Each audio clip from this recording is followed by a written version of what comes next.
Hello, thank you for signing up for WellFunded. My name is Jeff. I'm one of the co-founders, and I wanted to quickly guide you through a few of the key features here as a donor-advised fund administrator on the platform.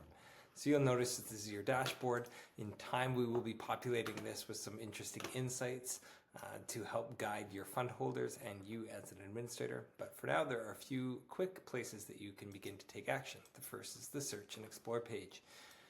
There are a few easy tips here to make your searching most effective.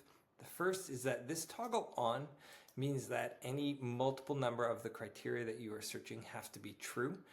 So for example, if I wanted to find charities operating in Uganda, and I have this toggled on, and then I go, and charities that work in capacity building, that means both of those things have to be true in order for the search to return the right results. So I'm now navigating to Uganda, include charities and capacity building, and I scroll down to apply filters, and I get to charities. Now, if I want to toggle on search the entire CRA data set, this will pull up all 45,000 charities that we have brought in from the CRA. This is basically all fundraising charities. There's 86,000 charities in Canada, but not all of them are really forward-facing or fundraising-facing. So now if I apply that filter, that means Uganda, charities, and capacity building, including in the charities CRA data set. There's now 13 of those, and I can view it as a list view, which is sometimes a little bit easier as well. Going over to charity lists, there are two different types of lists that you can make.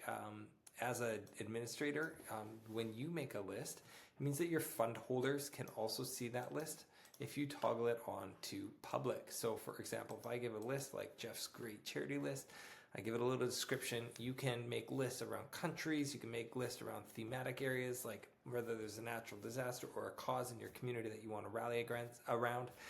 You can make lists around themes or whatnot. And if I toggle that on to public, that means the other fund holders in the fund will be able to view your list.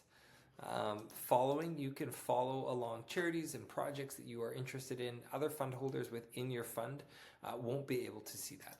Landing pages. So enable charity landing pages. That means any charity that you have supported as a donor advised fund will have a landing page. We have more articles explaining what that means. It's just an easy way to onboard charities.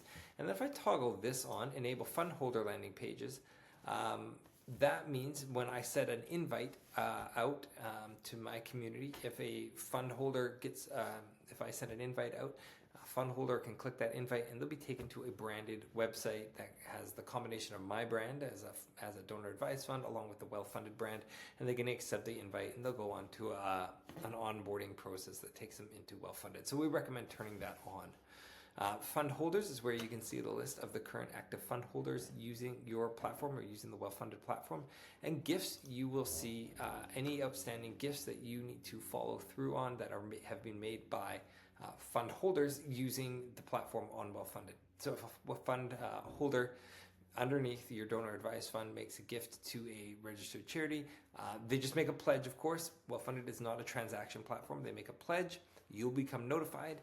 You can then fill that pledge however you do it with your donor advised fund. And then when the charity receives that pledge, they can mark it as received. It'll then get moved over automatically into processed gifts.